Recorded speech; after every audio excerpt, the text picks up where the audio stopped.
You don't have bruises. No one's calling you disgusting names. On the outside, your life might even look good. So why is it that you're feeling anxious, drained, and you're walking on eggshells in your own home? If you're new here, welcome. My name is Lori. I'm a former teacher with a master's in school counseling. I coach women who are feeling stuck in a narcissistic or toxic relationship, and they're looking for freedom and joy in their life again. Today we're talking about subtle abuse. Subtle abuse can be so difficult to recognize because it doesn't start with shoving or cursing. It starts with little things like comments about what you're wearing, or the way in which you're doing something. Maybe you're not doing it the proper way in their eyes. So what you experience is small shifts in boundaries where you're tolerating things that you didn't really want in your life. And these subtle behaviors make you question yourself. Suddenly you're doubting your worth and your reality. And often these behaviors can be explained away, like, that's just the way he is, that's his personality, he's under a lot of stress, things are difficult at work, once he gets a new job, things will improve, or once we move, things will be better. Okay, then things do improve a little bit, and you have renewed hope again. And if you've ever wondered whether you are experiencing a rough patch in your relationship, or is this something much worse, that confusion keeps you feeling stuck, because subtle abuse is often invisible to outsiders, and they may tell you marriage is hard work. But in healthy relationships, partners share respect, safety, and mutual support. It's toxic relationships that consist of fear, confusion, and control. There are several reasons you might not recognize that you are dealing with emotional or psychological abuse. And I thought of 12 reasons that you might not see some of these things. So number one is maybe it feels normal to you because you experienced these behaviors growing up. Your parents, your caregivers, your siblings treated you in the same way, with silent treatments, criticism, or neglect. If you're in a healthy relationship, disagreements are handled with mutual respect and repair. Number two, other people tell you that you're not experiencing abuse. They might say things like, everybody throws around this word narcissism, or everybody thinks they're being abused. That's not real abuse. I've experienced abuse, or things like that. So they might just say, that's his personality. He's been like that all of his life.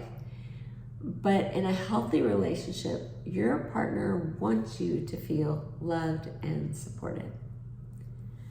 Number three, your definition of abuse is only physical harm. So you think that maybe I'm being oversensitive because I don't see any visible proof. But if you're in a healthy relationship, all forms of disrespect are addressed immediately, and there's genuine attempt by both partners not to repeat these abusive behaviors. All right, number four, you don't trust your own intuition. You second guess what you feel. Maybe I am overreacting. I guess it didn't happen the way I remembered it. In a healthy relationship, your partner encourages and values your instincts. Number five, other people really like him. So he's charming, he's friendly to other people. They say how lucky you are. However, at home, he acts controlling and critical. When you're in a healthy relationship, the person that you see in private matches the public version. Number six, He provides a financially stable life. It feels like you should be grateful for all the many blessings you have, but you feel dependent and trapped. He makes all the financial decisions without allowing you to give any input. And if you're in a healthy relationship, both partners work as a team towards financial security. Number 7, he tells you that you are the problem. And, there's a little bit of truth to the things he accuses you of. Like, maybe you do have a difficult time controlling money. Maybe you are a little disorganized and the house can look like a mess sometimes. But he uses blame shifting and gaslighting to keep you second guessing yourself. He won't take responsibility for anything that goes wrong in the relationship. But if you're in a healthy relationship, both partners take responsibility for mistakes that are made. Number 8, you don't like the behaviors that you are starting to see in yourself. So you may be reactive, you may be defensive, you may be feeling shut down. You're not the same person as when you first met. So some of these behaviors, you may have heard the term reactive abuse, and that is where you are lashing out at your partner, you're screaming at them, you may have even hit them or done other things that feel abusive, and they accuse you of being the one to be abusive. But the difference is your intention is not necessarily to hurt the other person. It's more of a defense act. You are trying to protect yourself, and you don't know any other way to do it than to act out because you've been so shut down and suppressed. If you're in a healthy relationship, you feel safe to be your best self.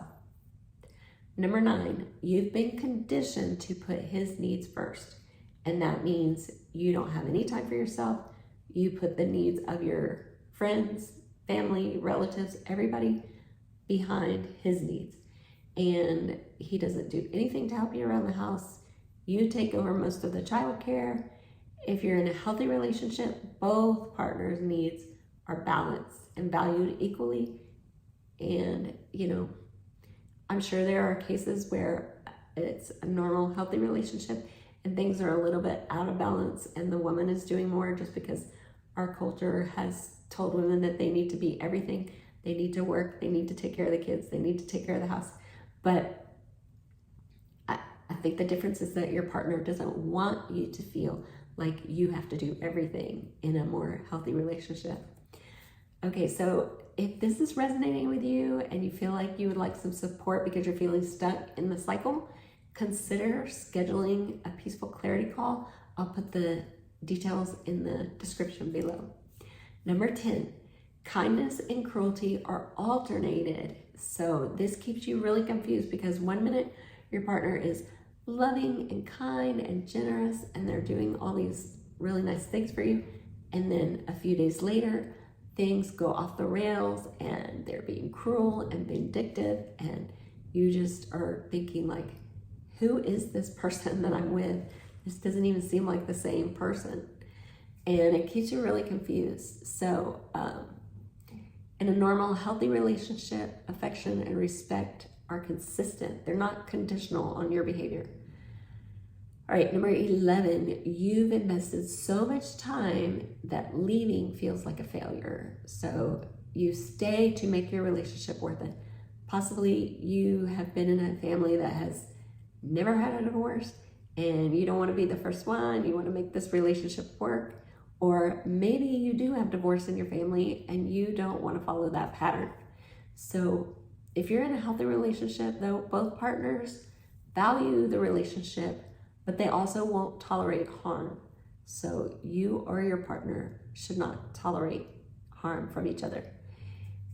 Number 12, the abuse escalates gradually. So in the beginning, things maybe were calm and peaceful, but slowly over time, this person kept crossing your boundaries a little bit at a time. And now, it's coercing you into sex you don't want or giving you the silent treatment for days when you bring up your feelings. In a healthy relationship, boundaries are respected and valued. So you may be wondering, can this relationship be salvaged? because all of these things that I've just told you sound awful, and you feel like maybe I am experiencing these things in my relationship. So you hope that your relationship can heal. Maybe you've built a life together with a home and kids, but in order for healing to take place, both partners have to admit that there's a problem, and you both must take responsibility and commit to change through consistent action. If your partner denies there's a problem or shifts the blame onto you, that is not a good sign. And if he persists in continued manipulation, or you feel a lack of safety, then you will probably be happier if you leave. There's a book by Lindy Bancroft. It's called Should I Stay or Should I Go? And it's a really good one because it tells you different scenarios that could be happening in your relationship, and they start off pretty subtle and then they get progressively worse and worse through the book. And he tells you, if this is happening in your relationship, the people that also experienced this were happier when they left, or were able to work it out. So that's a really good book. I'll link it below. Sometimes it's not a choice to leave your partner, but if your safety is at stake, then it's imperative that you find a way out. If you do plan to leave, you're going to need a well thought out plan. So if you're still confused, look to a coach, a therapist, or other relationship expert to help guide you in making this decision. And that's one of the things that I do. That's that peaceful clarity call that we talked about earlier. You can find the details in the link below. So what you really are going to need to start working on during this time is rebuilding your self-trust. That's the key to healing yourself. And emotional abuse is real, even when it's subtle. This is a time that you've got to put all that energy that you've been putting into your partner back into yourself. You probably spent years with your abusive partner trying to convince you that he knows what is right for you. But a healthy partner will collaborate on decisions that affect you and your family. He will listen to your input and be influenced by it at least some of the time.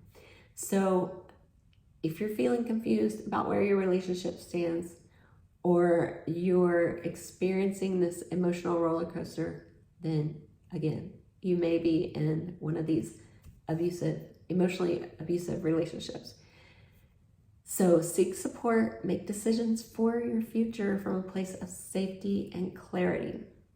And I'm so thankful that you joined. If you stayed till the end, thank you for watching, and let me know if there are any subjects around narcissism or toxic relationships that you would like me to cover in the future. So see you in the next video.